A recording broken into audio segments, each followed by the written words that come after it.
You ready for this? All right.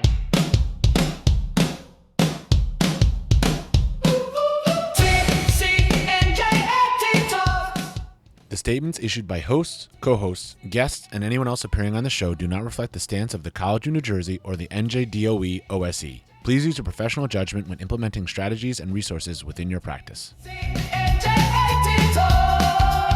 Hey listeners, Brian from the future here. You're tuning into part 2 of episode 7, where we're diving deeper into Molly Ziegler's specialization, exploring her insights on collaboration, and focusing on life transitions. If you missed part 1, be sure to go back and listen to it first. You'll find the link in the episode description below. Okay, awesome.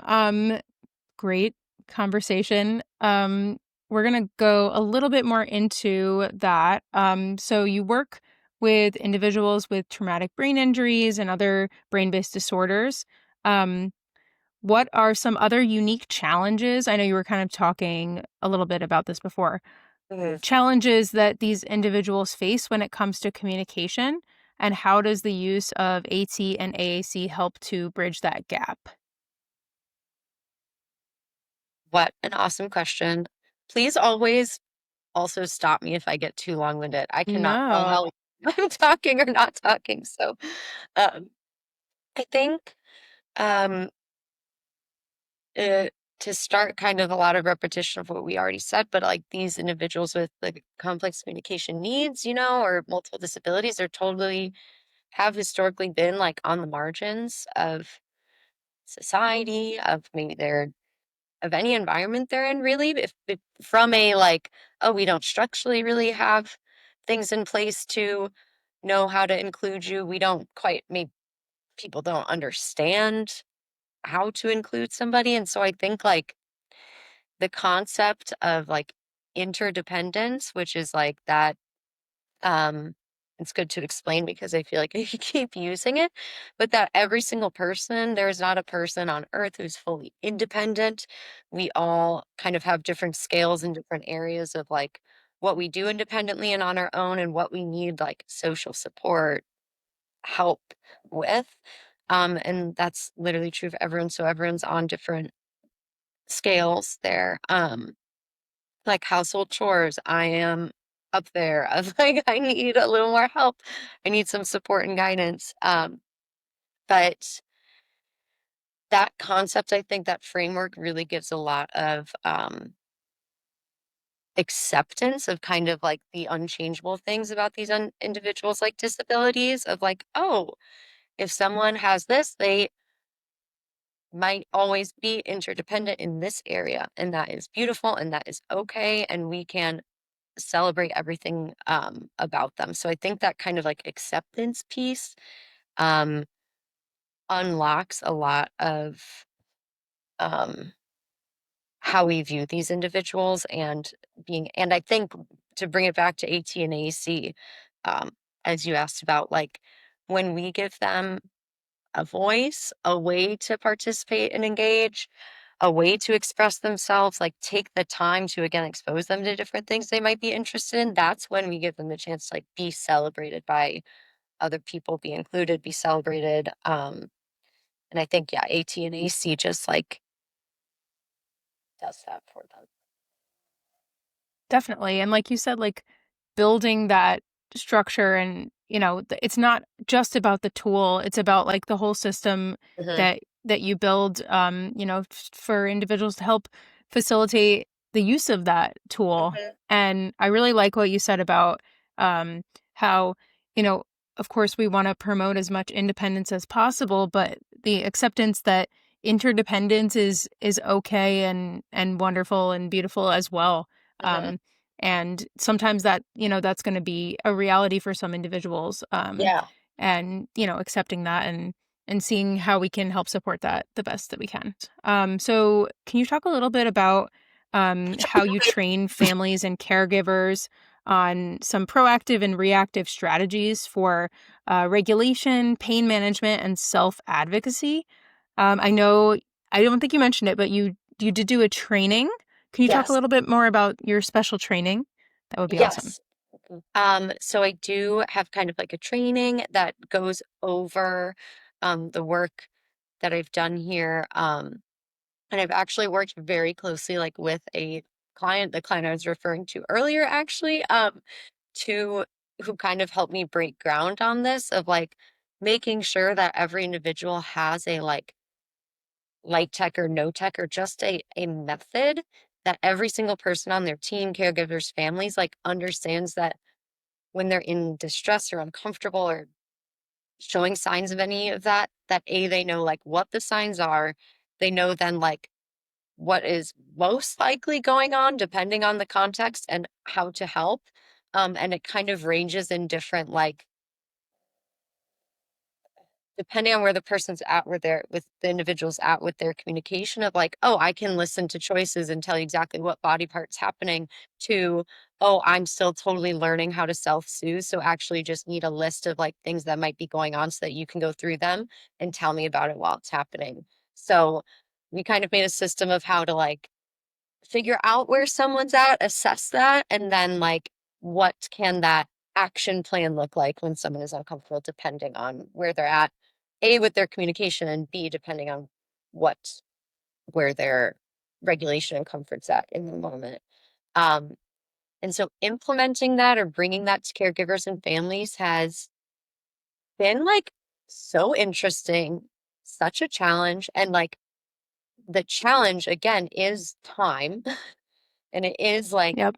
so many of these individuals work with such large teams. Like it takes a totally takes a village to maybe be like, um, to making sure that someone's healthy and safe. So the communication and the time are the biggest challenges, but everyone is there like ready to do what this person needs to do. Everyone wants the answers. Like I actually like want to be able, I want to know what to do in this situation, how to help.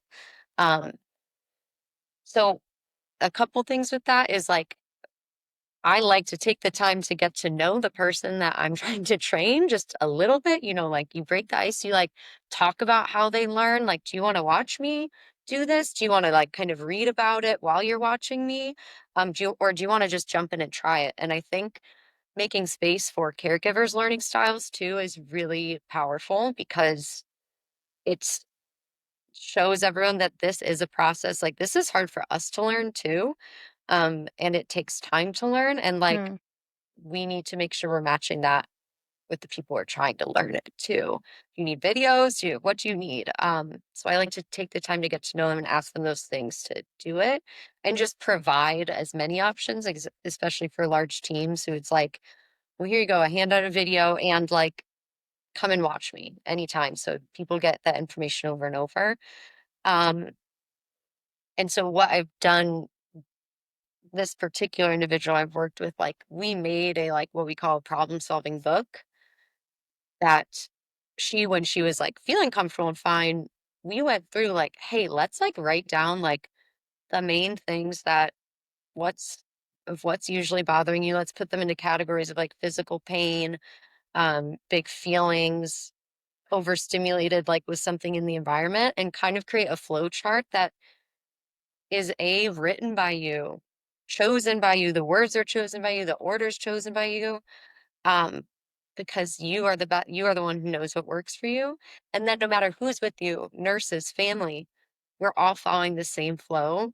And you know that you have access to like, oh my gosh, this is the thing that's always bothering me, and this is the thing that I like to do to help it. You know exactly how to get there no matter who you're with. Um, that has been what we worked on. That sounds amazing and is so important.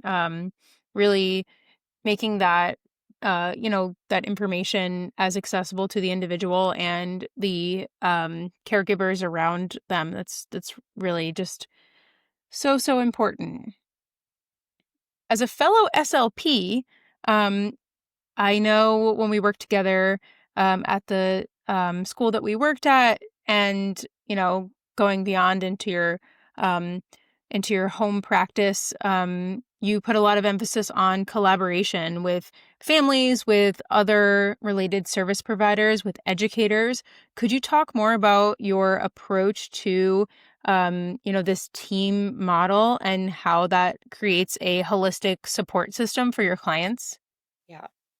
What an awesome question. I um think it totally goes what we were just talking about of like there's just such a large piece of accepting that this individual is part of a larger support team. And if I don't like accept that, acknowledge that, and plan around that, I'm not doing right by that individual.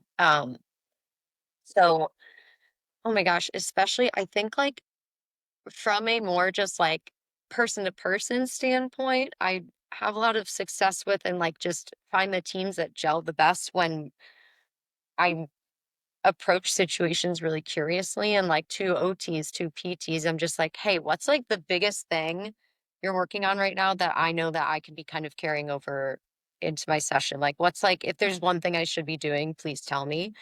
Um, and I like to kind of do the thing of the same thing of like not trying to overwhelm people, starting slow and building up and being like, I'm gonna have to pick the most important thing, which is maybe like having the device around. Um, actually, that's usually is the most important thing. Or maybe even just like coaching people.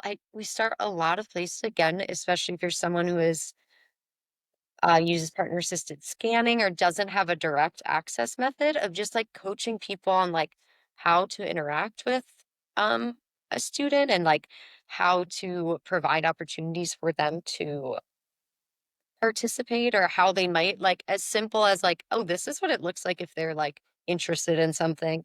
This is what it might look like if they are having none of it.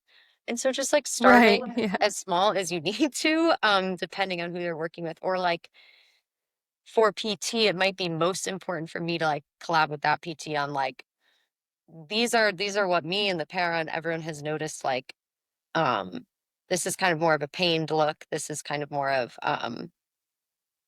like discomfort or like how am I going to help that provider interpret and understand the student's communication even if they have access to no tech at all. So starting where you need to, being discipline specific and being like approaching all these interactions with a lot of curiosity. Cool. Mm. What are some of the biggest misconceptions you encounter from other educators, therapists, or even parents and families when you're implementing AAC? My gosh. This Wow, I'm fired up right now. No, I'm kidding. Yes, that's what Let's we hear it. want. It's hard Yes. when we're all in these like disciplines and you're kind of in a silo and like you're not able to read people's minds while they're doing what they're doing. So sometimes you like are like, what are they doing? So I like, and we talk about this all the time here, but of like, especially with paras, I'm like, oh, my goal's gonna be this, or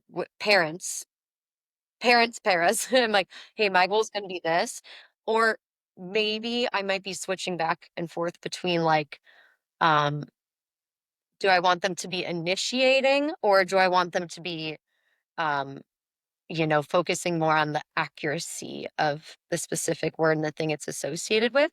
And those are things that as SLPs, we have to do both and we have to do them both simultaneously because it is not a one after the other, here it comes. And that we're going to be switching back and forth between de- depending on every single moving moment. Um, and I think that is kind of hard to explain to some people sometimes of like where I'm like, I'm trying to build this individual's confidence in using AAC. And they're understanding that this is a tool and this is the way that they can get what they need to interact with people. So I'm always going to be responding and providing that feedback to when they're using it. And then when it's appropriate, and I'm like, this is really meaningful and we should work on this, I'm then going to be like, hey, if you want to talk about what's on your feet, those are your shoes. So let's listen for shoes. Let's make sure we're getting to that right word. We don't want people to be confused. So like I think that is a something I encounter sometimes where they're like, is she just like, how is someone going to learn something if you're just responding to everything they say? It's like, we're always going to respond every single time, but we are picking the right moments when it's appropriate to address accuracy and when it's important to address when someone is ready to learn. Um, and that's not in every single moment. Like some moments they just need to be responded to and acknowledged. So flipping back and forth between that is like something that I explain to people a lot. That's great. Thank you for sharing that. We're going to talk a little more about. We have some questions on transitioning, so the life transitions, um, and it's on the topic we talk about in the podcast all the time. We are a K to 12 podcast, but what happens after you move on? So, for the first of all, when should students and families start planning for the transition out of high school after high school? So important, especially in the especially school I'm currently in, because we go up to age 21 or students age out. Their final year of school is the year they turn 21, and then they're aged out of the school system. And we have when they enter kind of the last level of school, which we call like upper school, and it's typically about high school age, like around 14, like you start thinking about it upon entering upper school because for these families where the students maybe have medical complexities, multiple disabilities, um, the options are limited. The options are limited in the biggest city in the world, which is like, when you think about that, pretty crazy. Um, so it's really just of like we're using our social workers and like having a list of like the preparation needs to be like in 8 years or whatever from 14 to 21, 22. um, what will our options be? And then you have the time throughout all the providers you're working with to be like, what's going to make the most sense for my child? And I think having that um, long view and your like potential possibilities kind of written out from the start is super essential to as you're reflecting as the years go by, as the months go by, like start narrowing down, start having pros and cons. And like, I am such a like, the practicalities and the logistics are super important, but like families and like their understanding their student, their like gut instinct is like gonna come through and be the best thing for them. And I think having the possibilities in order at the earliest stage of them kind of being that upper transition prep age is really key to have that answer come through. Okay. For the parents and educators listening to this, what is the single most important piece of advice that you can give to help prepare a young adult for these major life transitions, especially in terms of the population that you work with? Well, important, and my SLP brain is obviously going off, and like making a choice is a skill. Needing like being able to take in information, hold it, and kind of decide like I like this, I don't like this is a skill. And it's a skill that needs to be worked on for a very long time and that we're all working on throughout our lives of like, Uh-huh. how Yeah. is this making me feel?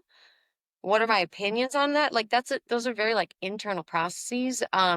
And then being able to express that to someone else in a reliable way, in a consistent way. So I'm like making choices, supporting someone in like having autonomy and choice making built into their routines is a great way to kind of work Yes. on that. Um, and I've heard great it's like we don't want to make someone exhausted either and have them be like making choices all day in, day out. But like building an autonomy can look like, oh, I can choose um who makes my lunch. Like even if it doesn't make sense, I don't logistically get to pick out what I have for lunch every day. If I tend to like start to make an association of like, whoa, like dad's lunches are really good. Like I would like to have I like it when he does that. And if you have the opportunity to choose, like you've learned this information about yourself and your interests, you get the opportunity to express it or play a role. And then do you have a reliable way that you can make that known to someone? Um, so I think just like believing that everyone can and will find a way to um make a choice, express that choice, and that everyone does have like the internal world in which they are reacting to things and having opinions and thoughts about something are just really key things to be doing from the beginning. Um, because that's going to be like, even an individual may not be directing that decision all the way at the end of like, do you want to go to this facility or this facility, right? Like the parents will likely be deciding that due to logistics, but like the pros and cons are going to be coming from what the student needs, what the student wants, and that's going to come from them and us supporting them in their ability to make choices. Amazing. Love it. Independence, right? Like I think we keep talking about it. I talk about it all the time in my evaluations. Like it's the first thing I say, and that's exactly what you're saying is independence, independence, independence. And so every student has a different level of independence, but let's give them as much independence as they can have. That's such a great. Yes. I love that. Yes. And like Yeah, I Maddie and think I were, yeah. I was Maddie? going to say, Molly and I were talking about like how we love independence so much and we want to get that student to the most amount of independence that they can be, but also like interdependence is also okay, is also wonderful, because that's going to look for some individuals. That's what, Right. And it allows yeah. you to focus on like, here are the things that may be just a reality and not necessarily be like through therapy, through anything changeable. And here are the areas where like, oh my gosh, these are goal areas of like where someone can grow these skills. And I think having a good concept of like someone's anatomy is someone's anatomy. Like that is what it is, and that's gonna have an impact on things. But like someone's ability to learn and information when it's presented in a way that works for them, that's like endless. So I think that thinking of interdependence gives us like the areas where we can be like, let's make sure that they are independent in making these kinds of choices, while we accept the fact that like maybe these areas, how can we support someone else in assisting them, because that likely will be part of their lives. And that concludes part 2 of episode 7. Join us next week for the final part of this insightful episode, where we'll wrap up our conversation with Molly Ziegler and look ahead for the future of AAC and assistive technology. And that's a wrap on another episode of AT Talks. A huge thank you to all of our listeners for tuning in. We love making this podcast and building this community with all of you. Remember, the conversation doesn't end here. The team at the Assistive Technology Center at TCNJ is dedicated to supporting educators across New Jersey. If you were inspired by today's discussion and want to bring high-quality, free professional development to your district, Vanessa and Madison are ready to help. To learn how you can partner with the center and build capacity in your school, head over to our website. You can find all the information you need at atcenter.tcnj.edu. And while you're there, we want to hear from you. Visit the podcast tab. There you can send us a question through our Google form, or even better, leave us a voice message on SpeakPipe for us to play live on the show. Be sure to follow us on social media to stay up to date on all our latest events and resources. You can find us on Instagram and YouTube with the handle @ATCenterTCNJ. And don't forget to subscribe to AT Talks on whatever platform you're listening on right now so you never miss an episode. On behalf of Vanessa, Madison, and myself, Brian, thanks for listening, and we'll talk to you next time.